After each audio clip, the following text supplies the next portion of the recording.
Hello नमस्कार, मैं doctor Surendra खंसली ज्योतिष आचार्य ज्योतिष की इस नई श्रृंखला में आपका स्वागत करता हूं। आज हम बात करेंगे कैंसर साइन की, जो राशि चक्र की ठीक चौथी राशि है और कालपुरुष की कुंडली जो कि मेष राशि से और मीन राशि तक शुरू होती है। कालपुरुष की कुंडली में चौथा हाउस, इस हाउस को कर्क राशि का माना जाता है। कर्क राशि यानी चौथा हाउस यानी सुख स्थान, ये पूरी कुंडली में इसको सुख स्थान माना जाता है। और यदि यहाँ पर तीन ग्रह बुध, शुक्र और बृहस्पति होते हैं तो इससे कुंडली में बहुत अच्छे कई प्रकार के यहाँ सुख प्राप्त हो जाते हैं। सुख प्राप्त का मतलब मेरा ये है कि टाइम से आपके साथ में जो मकान है, जो गाड़ी है और जो आपको सुख सुविधाएं हैं वो टाइम से प्राप्त हो जाती हैं। कर्क राशि इस सुख स्थान को रिप्रेजेंट करती है, तो कर्क राशि के लोगों में भी ये सारी चीजें प्राप्ति होती है, उनको उनके भाग्य में होती है। बस देखना ये होता है कि उनके जन्म के समय में उनको क्या दशाएं मिली हुई है, जन्म के समय में उनके ग्रह गोचर की स्थिति क्या थी, उससे प्रतीत होता है कि वो अपने जीवन में कम मेहनत से ज्यादा प्राप्तियां करेंगे या उनको ज्यादा मेहनत करनी होगी। चलिए शुरू करते हैं। कर्क राशि के 3 नक्षत्र हैं, पुष्य, अश्लेषा और पुनर्वसु। और इसके साथ साथ में इस राशि की, कर्क राशि की उत्तर दिशा होती है। ये जल तत्व की राशि है और इसमें जो कर्क राशि है ये मन का कारक होती है, मन के कारक होते हैं। चंद्रमा इस कर्क राशि के जो लॉर्ड हैं और इसके साथ साथ में जो इनके ईष्ट हैं वो भगवान शंकर हैं। शिव की स्तुति करने वाले यदि ये लोग हों तो इनके लिए अच्छा होता है। इसके साथ साथ में अब ये देखेंगे कि इस समय जो वर्तमान की जो व्यवस्था है, जो वर्तमान में इस समय जो ट्रांजिट है, इस समय जो संचरण है, ग्रहों का जो चलना है वो कर्क राशि के ऊपर और कर्क राशि के इधर उधर क्या प्रभाव बताता है, इसका आज विवेचन करेंगे।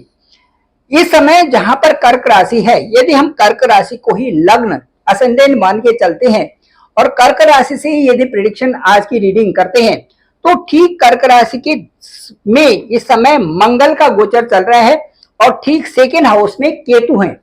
केतु सेकेंड हाउस में है और 7 जून से यहाँ पर मंगल भी चले जाएंगे। तो द्वितीय स्थान हमारा कुटुंब का होता है, वाणी का होता है और धन का स्थान, विशेष करके इस स्थान को हम धन का स्थान भी करते हैं और साथ साथ में इन्वेस्टमेंट का भी ये जो हाउस समझा जाता है सेकेंड हाउस।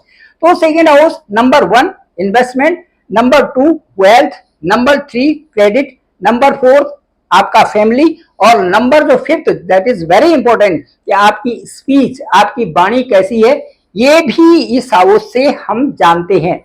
इस समय की स्थिति के बारे में यदि 7 जून के बाद यहाँ पर मंगल भी आते हैं और केतु भी आते हैं तो आपके ऊपर जो इम्पैक्ट है मंगल और केतु का सेकेंड हाउस में, ये ऑस्पिशियस भी है और इन ऑस्पिशियस रिजल्ट्स भी इनके होंगे, दोनों प्रकार से होंगे। एक तो यहाँ पर फाइनेंशियल स्टेबिलिटी भी आपकी आएगी, इसके साथ साथ में रिलेशनशिप्स और वेल बीइंग्स भी यहाँ पर ठीक हो सकते हैं। साथ साथ में आपकी ईएनटी से संबंधित कुछ प्रॉब्लम्स हो सकती हैं। गणेश अथर्व शीर्षम का आपको लगातार पाठ करना चाहिए और इसके साथ साथ में आप चूंकि यहाँ पर मंगल भी केतु भी होंगे और सूर्य की राशि के साथ में जो केतु हैं वो एक ब्रह्मांड में एक अच्छी स्थिति बनाते हैं केतु सूर्य के साथ में, इसीलिए इसमें ये जो चीजें हैं आपको एक अच्छा कवि बना सकते हैं, अच्छा पोइट बना सकते हैं, अच्छा पत्रकार बना सकते हैं और इसके साथ साथ में एक अच्छा व्यक्तित्व तो आपका बना सकते हैं। इसके साथ साथ में शेयर मार्केट में भी आपको लाभ की प्राप्ति हो सकती है। इस तरह से सेकेंड हाउस के रिजल्ट है। इसके साथ साथ में जो सबसे ज्यादा नकारात्मक प्रभाव है वो वाणी का है। यदि आप अपने ये सोच लें कि मैंने जो भी मेरे से डीलिंग होगी या जो भी मैं कार्य करूंगा, जिन जिन लोगों के संपर्क में जाऊंगा उनसे मैं अच्छे तरीके से बात भी करूंगा और वो सीधे चीजें जितने भी होंगी वो पॉजिटिव वे में ही उनके सामने रखूंगा तो या रखूंगी। तो ये सारी चीजें आपके लिए मेल और फीमेल दोनों जातकों के लिए ये बहुत अच्छा होगा कि आपकी वाणी से आपके कई कार्य बहुत सुंदर तरीके से होने वाले हैं। इसके साथ साथ में मैं आपको बताऊंगा कि जो आपका जो राहु है, इसके बाद यदि राहु एक्सिस पे आते हैं तो राहु जहां पर है ये इच्छा शक्ति को बढ़ा देते हैं। जिस हाउस में भी जाएंगे वहां पर इच्छा शक्ति को बढ़ा देते हैं। जो भी आपकी इच्छाएं हैं उस हाउस से संबंधित बढ़ जाती हैं। ऐसे ही केतु जहां पर है वहां पर वो आपको जीवन सिखाने के लिए उस हाउस से संबंधित चीजों को करने के लिए कहते हैं कि आप अच्छी वाणी भी रखिए, आप अपनी फैमिली का सम्मान भी करिए। वहां सारी चीजों के प्रति केतु के उत्तरदायित्व उसी धुरी में जुड़े रहते हैं।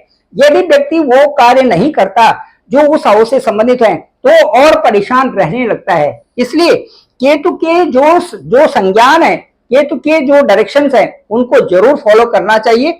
अच्छी वाणी का प्रयोग करें, अच्छे शब्दों का प्रयोग करें, साथ साथ में बार बार रिपीटिशन न करें तो ज्यादा अच्छा रहेगा। उसके बाद हम राहु पर आते हैं। राहु ठीक आपके 8th हाउस में है।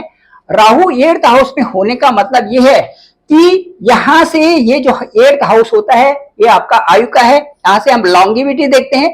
साथ साथ में जो 8th हाउस है ये मिस्टीरियस है, जो ऐसे रहस्य यहां से देखते हैं हम। इसके बाद जो परिवर्तन का भी ये हाउस होता है और गुप्त विषयों का भी ये हाउस होता है, और उसके साथ साथ गहरी आध्यात्मिकता भी ये 8th हाउस सिखाता है।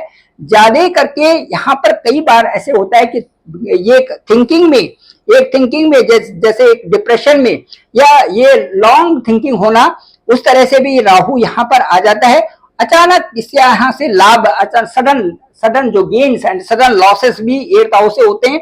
और इसके साथ साथ में आपकी उन्नति के अवसर भी प्रदान करता है 8th हाउस। इसके साथ साथ में जो मानसिक तनाव है उसको जो चिंता है वो भी कभी हो जाती है। इस तरह से आपको यहाँ पर यदि योगा और ध्यान करें, इस स्थिति में जब भी आपके हाउस में राहु होता है तो योग और ध्यान आपको कई प्रकार से, कई सारी चीजों से आपको अच्छा कंसंट्रेट करके और आपकी दिनचर्या को अच्छा कर सकता है। तो मैं आपको ये बताना चाहूंगा कि ठीक कर्क राशि से ये 4 अंक से अष्टम भाव में राहु इस समय है। इसीलिए मैं ये कहूंगा यहाँ पर सडन लाभ और सडन जो लॉसेस की स्थिति भी आती है, लेकिन राहु यहाँ पर शनिवत है और शनि ठीक एक अगली वाली राशि यानी कि लक हाउस में यहाँ पर शनि है। तो राहु के जो परिणाम होंगे उस समय अच्छे ही होंगे।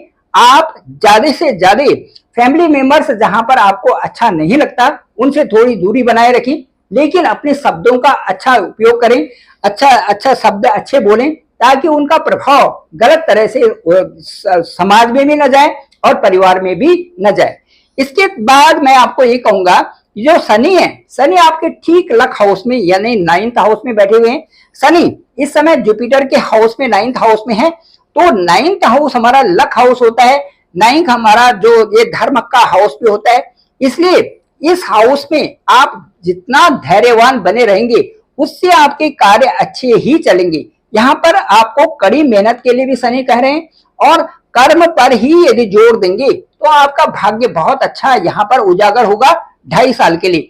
जो 2.5 years है उसमें लक हाउस में शनि का जाना अचानक लाभ और उन्नति के अवसर आपको यहाँ पर मिलेंगे। मानसिक तनाव या चिंता रहेगी, लेकिन उसके साथ साथ में आपने विशेष प्रभाव से यहाँ पर योग और ध्यान करके अपने को ठीक यहाँ पर रख सकते हैं। इसके बाद मैं आपको ये बताऊंगा कि राहु जो अष्टम भाव में है, यहाँ पर आयु है, लॉन्गिविटी है, परिवर्तन है और इसके साथ साथ में गहरी आध्यात्मिकता है और इसके साथ साथ में आपका यहाँ से भी विवाह में विलंब भी होता है और गलत संगति से भी आपने यहाँ पर बचना होता है, जबकि 8th हाउस में राहु होते हैं। अब चलिए शनि भी हो गए और शनि के बाद हम चलते हैं सीधे जुपिटर हाउस में।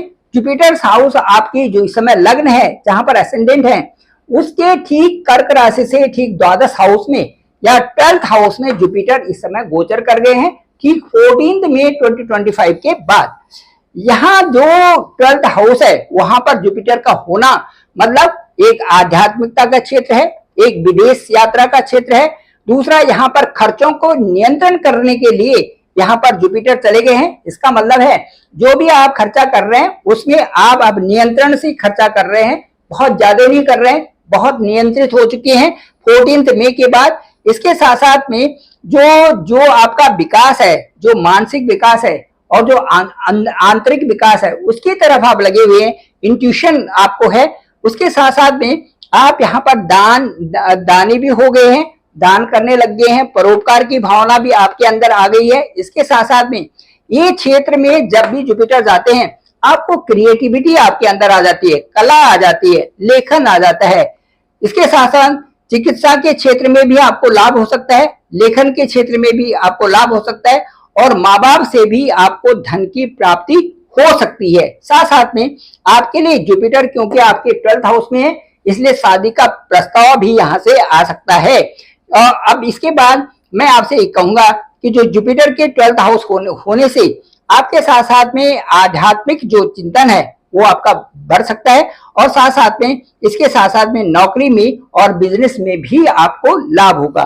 तो कर्क राशि के लिए जो ये 2025 है ये कई एंगल से जुपिटर के 12th हाउस में होने से विदेश में जो रहते हैं उनके लिए लाभ की स्थिति बनेगी और उसके साथ साथ में लक हाउस में जो शनि है वहां से लक के लिए वो ये कह रहे हैं कि आप मेहनत करते जाइए, आपको एक अच्छा स्टेटस स्लो बट आपको मिलेगा, अच्छा स्टेटस मिलेगा और आप उस रीच तक पहुंचोगे जहां पर कि आप बहुत प्रफुल्लित होंगे और अच्छे स्टेटस भी आपके साथ में होगा। Thank you very much. मैं डॉक्टर सुरेंद्र कंसली, ज्योतिष आचार्य। डिस्क्रिप्शन पे मेरा नंबर है 9868280191 और मुझे आप डायरेक्ट कॉल कर सकते हैं, मैं आपका कॉल पिक करूंगा।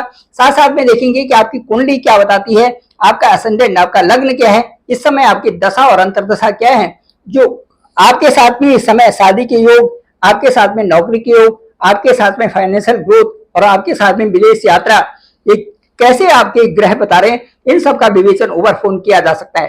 Thank you very much. मेरे इस चैनल को डॉक्टर सुरेंद्र खंसले नामक इस चैनल को आप सब्सक्राइब करें, सभी लोगों तक भेजें ताकि सबको इसकी जानकारी हो सके। आपका पुनः आभार, आपका पुनः बहुत बहुत धन्यवाद।